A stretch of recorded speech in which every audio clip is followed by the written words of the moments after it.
Hello everyone, Radhe Radhe.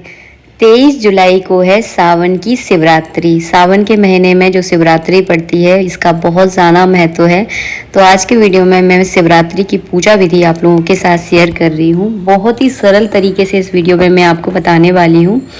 इस पूजा को आप चाहें तो सुबह कर सकते हैं, आप चाहें तो शाम को प्रदोष काल के समय इस पूजा को आप कर सकते हैं। प्रदोष काल का समय कब होता है? जब सूर्य अस्त होने वाला होता है, उस घड़ी को आप प्रदोष काल जो है ना कहा जाता है। सबसे पहले आपको चौकी या पटा जो भी आपके पास है वो ले लीजिए। उसके ऊपर सफ़ेद कलर का कपड़ा आप बिछा सकते हैं, क्योंकि भगवान शिव की पूजा है तो उसमें सफ़ेद कलर का कपड़ा चलता है। मैंने चावल का आसन दे दिया है। इसके बाद उल्टा एक मैं बेलपत्र रख लूँगी और इस बेलपत्र के ऊपर जो है ना हमारे पास भगवान शिव और पार्वती की तस्वीर है वो विराजमान कर लूँगी। अगर आपके पास है तो विराजमान कर लीजिएगा, अगर ना हो तो कोई दिक्कत नहीं है। आप केवल पार्थिव शिवलिंग ज़रूर बनाइएगा। तो यहाँ पे मैंने मिट्टी के छोटे से शिवलिंग बना लिए हैं, उनको बेलपत्र के आसन के ऊपर मैंने विराजमान किया है। सिपारी के रूप में गौरी गणेश को भी विराजमान कर लूँगी।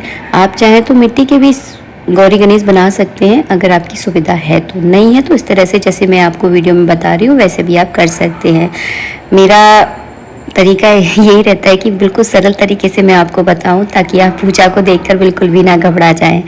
यहाँ पर मैंने दीपक को प्रज्वलित कर लिया है और चंदन चावल से सबसे पहले मैं दीपक का पूजन कर दूंगी, क्योंकि बहुत ज़रूरी होता है। इसके बाद अपने सीधे हाथ में थोड़े से चावल लेकर और एक बेलपत्र रखूंगी और भगवान शिव के पूरे परिवार का मन में ध्यान करूंगी, जैसे कि गणेश जी, पार्वती माता, नंदी, कार्तिकेय, सर्प और शिवलिंग।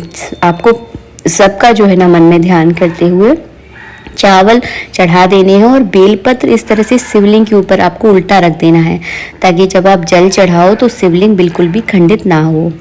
तो सबसे पहले हम गंगा जल से स्नान करवाएंगे। 4 बार मैंने गंगा जल चढ़ाया है। गणेश जी, पार्वती जी को भी आपको साथ में साथ जो है ना स्नान करवाना है, इस बात का आपको ध्यान रखना है। ये है पंचामृत। मैंने 5 अलग अलग चीज़ें ले ली हैं और एक कटोरी में मैंने पंचामृत बनाकर भी रखा है। तो चलिए हम स्नान कराते हैं। पूरे पूजा करते समय एक बात का ध्यान रखें कि नमः शिवाय का मन में आपको जप ज़रूर करना है। आप चाहें तो इस दिन व्रत भी कर सकते हैं, अगर व्रत इतना संभव ना हो तो केवल आप पूजा भी कर सकते हैं। सबसे पहले कच्चा दूध चढ़ाएंगे, उसके बाद दही चढ़ाना है, इसके बाद शक्कर, घी और शहद जो है ना, इस तरह से 5 अलग अलग चीज़ों से आपको बढ़िया से स्नान कराना है।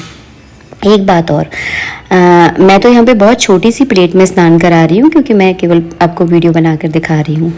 आप एक बड़ा सा बर्तन लीजिएगा और मिट्टी के जो शिवलिंग है ना उनको थोड़ी सी ऊंचाई पर रखिएगा, ताकि बहुत अच्छे से आप पूजा कर पाओगे और जितना मर्जी है ना जल भगवान पे चढ़ा पाओगे।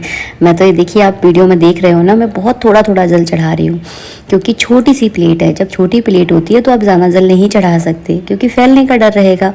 और मिट्टी अगर आपकी यहाँ की अगर बेकार मिट्टी है, कई जगह की मिट्टी ऐसी होती है कि बहुत जल्दी रहलने लगती है, तो वहाँ शिवलिंग भी खंडित हो जाएंगे। हमारे यहाँ की मिट्टी तो ठीक है, मतलब 1 घंटे भी अगर पानी में रह गए ना तो इनका कुछ नहीं होगा, जैसे के तैसे रहते हैं।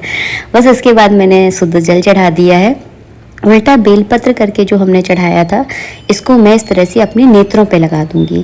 कहते हैं कि इससे नेत्र हमारे बहुत अच्छे होते हैं और जो हमारे नेत्रों की ज्योति है ना उनकी आयु बढ़ जाती है।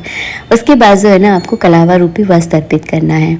2 कलावा अर्पित किए जाते हैं, एक धोती, दूसरा दुपट्टा। तो सबको जो है ना इस तरह से मैंने 2 वस्त्र अर्पित कर दिए हैं। इसके बाद मैं जनेऊ चढ़ा दूंगी गणेश जी, और शिवलिंग पर जो है ना आपको जनेऊ चढ़ाना है। अगर है तो चढ़ा दीजिए, अगर नहीं है तो कोई दिक्कत नहीं है। इसके बाद जो है ना हम चंदन लगाएंगे। सबसे पहले गणेश जी को चंदन लगाइएगा, उसके बाद माता पार्वती को रोडी का टिक्का लगेगा। शिवलिंग पर आपको चंदन से त्रिपुंड बनाना है। अगर बना सके तो ठीक है, नहीं बना पा रहे हैं तो केवल चंदन लगा दें। और जब भी चंदन या रोडी आप लगाते हैं तो ध्यान रखिए कि हमेशा गीला करके आपको लगाना है। ना सूखा चंदन लगाया जाता है, ना सूखी कुमकुम लगाई जाती है। इसके बाद मैंने यहाँ पे चावल चढ़ा दिए हैं। जिस स्टेप से मैं आपको पूजा बता रही हूँ सेम आपको इसी स्टेप से पूजा करनी है, क्योंकि एक सही विधि मैं आप लोगों के साथ शेयर करती हूँ। इसके बाद मेरे पास अपराजिता के फूल हैं। भगवान शिव पर अपराजिता के फूल विशेष तौर पर चढ़ते हैं उनके श्रृंगार के लिए, तो मैंने यहाँ पे फूल चढ़ा दिए हैं। तस्वीर का भी हम साथ के साथ पूजन कर देंगे। चंदन का टीका मैं लगा दूंगी तस्वीर पर, माता पार्वती को मैं रोली का टीका लगा दूंगी, कलावा रूपी वस्त्र अर्पित कर दें। तो तस्वीर का भी आपको पूजन करना है, अगर है तो पूजा में ज़रूर रखें, अगर नहीं है तो कोई दिक्कत नहीं है। तो इस तरह से जो है ना मैंने तस्वीर का पूजन किया है। इसके बाद अलग अलग मनोकामनाओं के लिए अलग अलग चीज़ें अर्पित की जाती हैं, जैसे कि गेहूं के दाने, काली मिर्ची और कमलगट्टा, और इसके अलावा जो है ना 108 चावल के दाने। तो सब पूरा तरीका मैं आपको बताऊंगी क्यों दान किए जाते हैं। गेहूं के दान करने से आपके जो अन्न का भंडार है, आपके घर में लक्ष्मी की कभी कोई कमी नहीं रहती। तो इस तरह से जो है ना भगवान शिवलिंग पर ये दाने चढ़ाए जाते हैं। 7, 11, 21 इस संख्या में आप चढ़ा सकते हैं। काली मिर्ची, अगर आपके शत्रु बहुत हैं, आप बहुत ज़्यादा परेशान हैं, लोग आपकी बहुत बुराई करते हैं, बहुत टांग खींचते हैं, हर क्षेत्र में आपको ढकेल देते हैं, परेशान करते हैं, तो आप शिवलिंग की पूजा जब आप करें तो 7 मिर्ची या 11 मिर्ची या फिर 21 काली मिर्चियाँ जो है ना आपको चढ़ानी होती हैं। इसके बाद कमलगट्टा लक्ष्मी प्राप्ति के लिए चढ़ाई जाती है। अगर आपकी इच्छा है कि आपको लक्ष्मी की प्राप्ति हो तो आप कमलगट्टा चढ़ा दीजिए। इसके बाद काले तिल क्यों चढ़ाए जाते हैं? काले तिल इसलिए चढ़ाए जाते हैं ताकि अगर आपके घर में कोई पितृ दोष है, आप पितरों से बहुत ज़्यादा पीड़ित हैं, अगर आप थोड़ी सी काला तिल अगर शिवलिंग पे चढ़ाएंगे तो पितरों से आपको बहुत शांति मिलती है। पितरों की शांति के लिए काले तिल चढ़ाए जाते हैं। तो जितना मुझे जानकारी है उतनी मैंने सारी चीज़ें आपको बता दी हैं। इसके बाद आपको चढ़ाना है बेलपत्र। तो बेलपत्र भी इसी संख्या में आपको चढ़ाने होते हैं, 7, 5, 11, 21 इस संख्या में। तो और हाँ, बेलपत्र की डंडी ज़रूर तोड़ लें। बेलपत्र के ऊपर जो है ना आपको चंदन से तिलक करना है और उल्टा बेलपत्र हमेशा चढ़ाया जाता है। धतूरा, अकौवा के फूल, जो भी आपके पास श्रृंगार का सामान है सब आपको चढ़ाना है। आप सबको पता है शिवलिंग पर क्या क्या चढ़ता है। इसके अलावा भगवान का श्रृंगार जो है ना सिंदूर से, अबरक से, गुलाल से किया जाता है। तो ये सारी चीज़ें जो है ना इस तरह से आपको चढ़ाना है ताकि पूजा बहुत खूबसूरत लगती है और हमारे भगवान भी बहुत खूबसूरत लगते हैं। तो ये सारा सामान हमने चढ़ा दिया। अब मैं आपको बताऊँगी आगे की प्रोसेस। भांग जो है ना केवल आपको भगवान शिव पर चढ़ानी है। आप चाहें तो दूध में घोलकर भगवान को स्नान भी करवा सकते हैं शिवलिंग का, लेकिन मैंने यहाँ पे सूखी भांग चढ़ा दी है। इसके बाद जो है ना आपको जो धूप और दीप दिखाना है, जैसे कि मैं आपको वीडियो में दिखा रही हूँ, सेम इस तरह से आपको धूप दीप दिखाना है। इसके बाद मैं इत्र लगाना भूल गई थी, तो इत्र लगाना बिल्कुल मत भूलिएगा। जब आप कोई चीज़ भूल जाओ ना, कई बार होता है हम पूजा करते हैं, चीज़ें हमारे दिमाग से निकल जाती हैं, तो ऐसा मत सोचिए कि अरे इसके बाद तो ये चीज़ चढ़ेगी नहीं, आप चढ़ा सकते हैं। तो इत्र चढ़ा दिया है मैंने। और जब भी आप पार्थिव शिवलिंग की पूजा करें तो हाथ से इत्र ना लगाएं, ध्यान रखें इस बात का। कॉटन से लगा सकते हैं या इस तरह से छिड़क सकते हैं, जैसे कि मैं आपको छिड़क कर बताया। फल का मैंने यहाँ पे भोग लगा दिया है। 5 तरह के फल हैं तो लगा दीजिए, नहीं है तो एक तरह के भी लगा सकते हैं। मिठाई का मैंने यहाँ पे भोग लगा दिया। आप चाहें तो घर की मिठाई का भी यूज़ कर सकते हैं। ऐसा नहीं है कि मैं बाज़ार की चढ़ा रही हूँ तो आप भी बाज़ार की चढ़ाओ, घर पर बना सकते हैं। तो इससे बेटर तो कुछ हो ही नहीं सकता। और भगवान का जब आप भोग लगाएं तो उसमें बेलपत्र आप ज़रूर डाल दें। इसके बाद मैंने माता पार्वती के लिए सुहाग का सामान चढ़ाया है। तो माता पार्वती से स्पर्श करके आपको सुहाग का सामान चढ़ा देना है। इसके बाद जो है ना एक सिपाड़ी लेनी है आपको। इसे जो है ना श्रीफल के रूप में चढ़ाया जाता है भगवान शिव पर। तो इसका पूजन किया जाता है। चंदन चावल से इस सिपाड़ी का पूजन कर दें और भगवान पर अर्पित करने के बाद मैंने एक तरफ को इसको रख दिया है। इसके बाद जो है ना आप मुख शुद्धि के लिए आपको लौंग इलायची चढ़ानी होती है। तो यहाँ पे मैंने लौंग इलायची का जो है ना भोग लगा दिया है। अगर पान का पत्ता है तो आप पान का पत्ता भी चढ़ा सकते हैं, तो अपने हिसाब से देख लें, नहीं तो लौंग इलायची के लिए चढ़ा दें।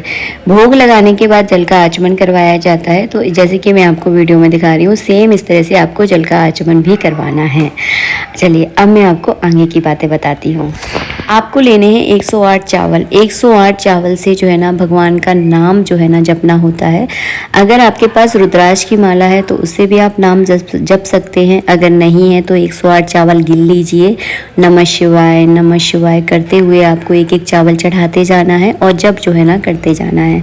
आप चाहें तो रुद्राक्ष की माला से भी कर सकते हैं। आपको माला फेरना आता है तो आप उससे भी कर सकते हैं। आप चाहें तो चावल भी चढ़ा सकते हैं, जैसी आपकी सुविधा हो उस हिसाब से करें। माया एक ही है, चाहे ऐसे कर लो चाहे वैसे कर लो। चलिए ठीक है। इसके बाद चलिए मैं आपको और बताती हूँ इसके बाद क्या किया जाता है। इसके बाद किया जाता है आरती।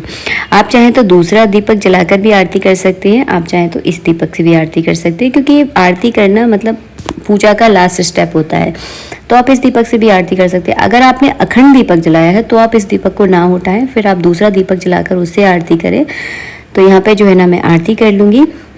आरती करने के बाद इस तरह से जल का अर्घ देना है, हाथ जोड़ के प्रार्थना करनी है। पूजा में हमसे जो भी भूल चूक हुई है, जो भी गलती हुई है, हाथ जोड़ के प्रभु से क्षमा मांग लेनी है, क्योंकि हम इतने जानकार नहीं हैं, हम तो बहुत नादान हैं, जो भी सीख रहे हैं अभी भी जीवन में कि कैसे क्या किया जाता है। तो बस हाथ जोड़ के प्रार्थना कर लेनी है। मिलेंगे नेक्स्ट वीडियो में। वीडियो अगर थोड़ा सा भी अच्छा लगा है, मेरी पूजा करने का तरीका आपको पसंद आया है, कहीं कोई चीज़ समझ में नहीं आई है, तो मुझे कमेंट बॉक्स में कमेंट करके ज़रूर बताएं। उस समय पर मैं आपको रिप्लाई देने की पूरी कोशिश करूँगी। और हाँ, शिवरात्रि बहुत बड़ा दिन होता है, खासकर सावन के महीने में बहुत बड़ा दिन माना जाता है।